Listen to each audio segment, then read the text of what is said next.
Egan. I'm here to talk to you a little bit more about how to give awesome feedback that sticks. Last week we talked a little bit about how to prepare for that discussion. Well, today we're going to get into a lot of the tips that are going to help you have a really, really effective discussion with a person who may have made a mistake or two, or may have a pattern of behavior that isn't serving your business or that person or you very well. Why are we doing this? Well, guess what? Every supervisor and manager, anyone who manages anyone, is managing someone who's imperfect. And I know, I'm perfect, you are, but guess what? We're not. And we have had situations where we've messed up, and we've worked with people who have had performance issues that need some correcting. And we are all about giving you some of the tools that can help.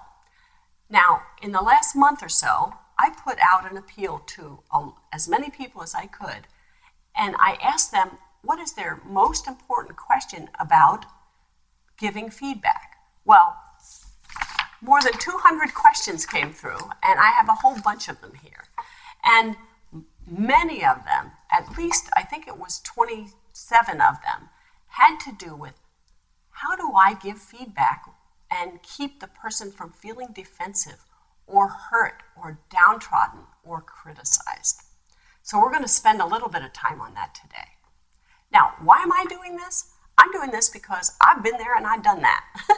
I was in corporate America forever, it seems.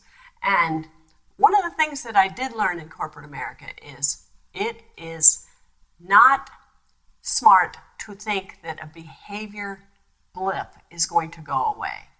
And so it's really effective and useful and important to get in the habit of sharing feedback with people. Now, as a side note, sharing feedback works really well when you're giving both positive and negative feedback. And I actually like to suggest that any operation has a kind of a 2-to-1 ratio. 2 nice, positive, atta-gal, atta-boy types of feedback to 1 correcting feedback. But the bugaboo that's really getting to a lot of people is how to give that correcting feedback. And so there are some things that I want to share with you. I've learned them over the years. I've learned them personally. I've learned them from other people. I've learned them from all my reading. And I'm an executive coach. And I've learned them from my clients, actually. My clients struggle with this as much as they struggle with just about everything else. Because it's awkward.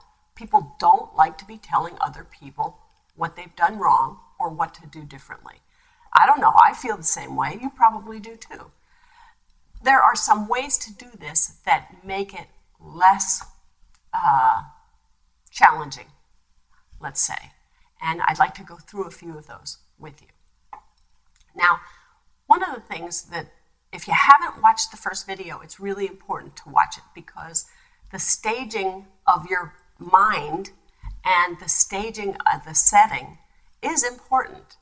And the Cliff's Notes on that last video is put them at ease. Make them feel comfortable. Make them feel like you two are in this together. I know that may sound foreign to you because you're in a situation of trying to correct a behavior, but yes, the goal is to get them to listen and to care about what you say and to make a change.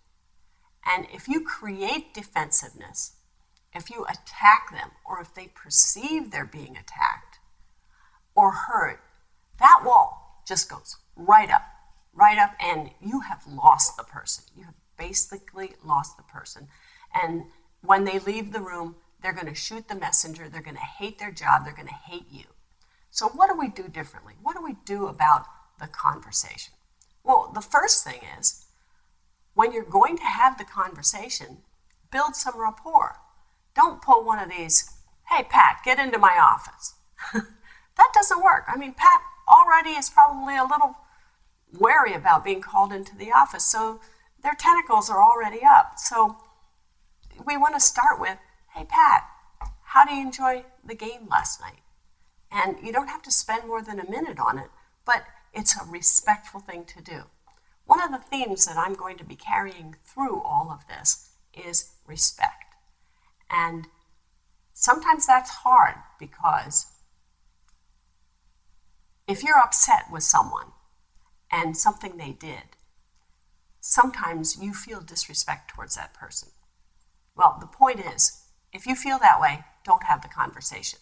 Wait until your respect has regenerated and get into a place where you believe this person can make a change. All right? So you want to build some rapport. The next thing you want to do is talk about the performance that's expected. Don't talk about what they have done wrong first. Talk about, as you know, we're a very busy company, and it's really, really important that everybody is at their desk and working at 8 a.m. when we open up. Now, what didn't I do there? I did not quote policy. So what we want to do is we want to explain the desired behavior because it makes sense, not because of a procedure or a policy. The minute you start quoting policy, you lose a person. So we're going to say, hey, it's really important everybody's working at their desk at 8 a.m. when we open up for business. And then the next point is you explain the misstep. You explain the pattern, or you explain what isn't happening that should be, or what is happening that shouldn't be. And the really, really important part of this is for you to give evidence. If this person has been late for work, note the dates and times that they arrived for work. The more specific you are, the better, because it is attention-getting. And the other point about all this is, for the first 5 or so minutes, I don't know how many minutes, but for the first part of this, you are doing all the talking. And if they start to talk, this is what we say. We say, hey, I want to get through this, and I'll give you more than enough time for us to talk about this. Once again, do you see how this is for us to talk rather than for you to justify what you did? Once we do that, then this one's really a cool piece of it, and that is we self-acknowledge. And what that means is, you know, Pat, there have been some times that I just didn't feel like getting out of bed either. It humanizes you. And many times, especially young supervisors and managers think that they have to come across as perfect. But when you humanize yourself, you engage the person, and they are more likely to listen to what you have to say because you have just self-deprecated. And what that does is it actually endears the person to you. It's kind of a leadership strategy. Anyway, so that's where we go with this next. And then for the next several sentences, this is where you sell them on why the desired behavior is good for them. And you try to do it in 3 ways. 1, why it's good for them, why it's good for the unit, and then why it's good for you. And so if you can give them reasons other than that's policy, don't do the policy thing just in case you missed my point, then you can give them reasons to get to work on time and to start work when everyone else does. At this point, this is when you basically say to the person, hey, I'm all ears. Do you have any comments, anything you want to share with me? And 99.9% of the people will share something. Now, one of the most important parts of this is for you. Listen to this. It's for you to comment this way. Oh, take notes. Do not get into a an argument or a dialogue. Let them talk until they're talked out. You might think that that's kind of weird, but, and then, the other point is, when you think they're talked out, count to 5, because they're probably not talked out. And they might want to talk a little bit more. But caution, caution, danger, danger. Beware that they might be trying to transfer the responsibility for the behavior to you. And we're not going to take that. I actually had someone in a situation where they were not arriving at work on time, asked me if I would call them in the morning. Hey, no lie. This is not my problem to solve, unfortunately. This is yours to solve. I can brainstorm with you about ways, but this is for you to fix. Anyway, this is how you can have a very productive conversation. And you don't even have to defend. I mean, they already know that they've been late for work. And the next thing you ask is, can I count on you to never be late for work again? Think about that and see what they say. The fact that you have had this conversation, boss to subordinate, is actually more important than the conversation itself, because they know they have been talked to about it. And they know that you are tuned into it, and now it's up to them to fix it. Somewhere in here, sometimes there are reparations that need to be made. Someone may have had a bad conversation with a client or customer. They might need to call them back. Somewhere in that mix, that needs to be agreed upon also. And then at the end of the conversation, let's just say, hey, Pat, I really believe you can do this.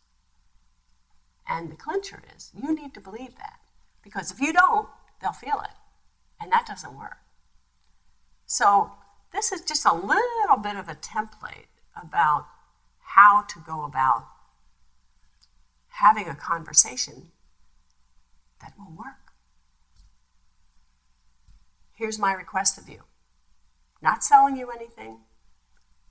All I want is for more dialogue on this. We've gotten some really good comments from our last video, and I would love to see some more comments. Do you think this will work? What are your questions about it? Even though I have 200 questions here already, I'm open to more. So if we haven't clarified anything, please go to the web page. And the web page is fbformula-comments on my website, marshaegan.com. Till then, I'll be really interested in your comments, and I hope that this has helped even just a little bit.